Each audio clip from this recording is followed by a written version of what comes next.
नमस्कार सर আমি Sunil Kisku AMFI registered mutual fund distributor. আজকে আমরা আলোচনা করব real rate of return. Real rate of মানে প্রকৃত সুদের হার। প্রকৃত সুদের হার মানে আমরা যে শতকরা সুদ পাই তা থেকে মুদ্রাস্ফীতির হার বাদ দিলে যেটা থাকে। মুদ্রাস্ফীতি মানে ইনফ্লেশন। ইনফ্লেশন মানে বাজারে জিনিসপত্রের দাম। ধরুন আমাদের দেশের মুদ্রাস্ফীতির হার 7%।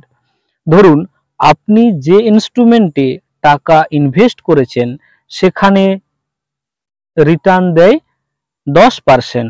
তাহলে প্রকৃতপক্ষে আপনি 10 মাইনাস 7, 10টা হচ্ছে রিটার্ন পাচ্ছেন 10% আর ইনফ্লেশন 7%। 10 মাইনাস 7 সমান সমান 3%।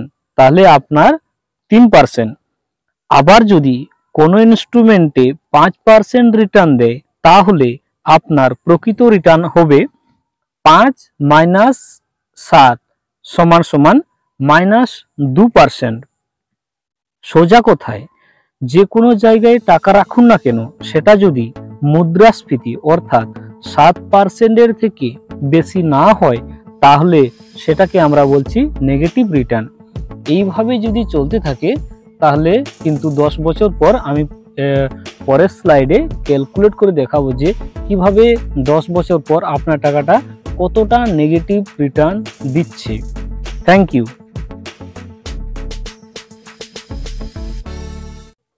নমস্কার স্যার, আমি Sunil Kisku AMFI registered mutual fund distributor. চলুন স্যার আজকে আমরা দেখব কিভাবে আপনার জমানো টাকা ধীরে ধীরে কমে যাচ্ছে। ধরুন দেশের ইনফ্লেশন রেট 7% আর রেট অফ ইন্টারেস্ট 5%।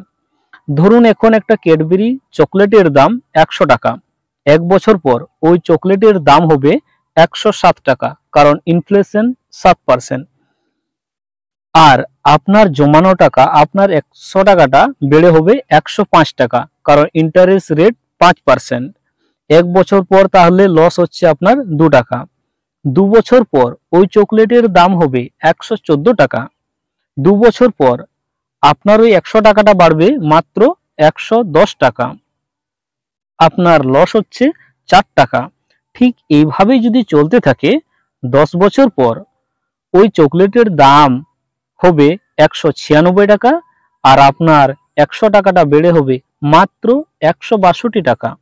আপনার লস 33 টাকা। পার্সেন্টেজ হিসেবে 17.20% লস। আপনি যদি 1 লাখ টাকা ইনভেস্ট করে থাকেন তাহলে আপনার লস হবে টাকা।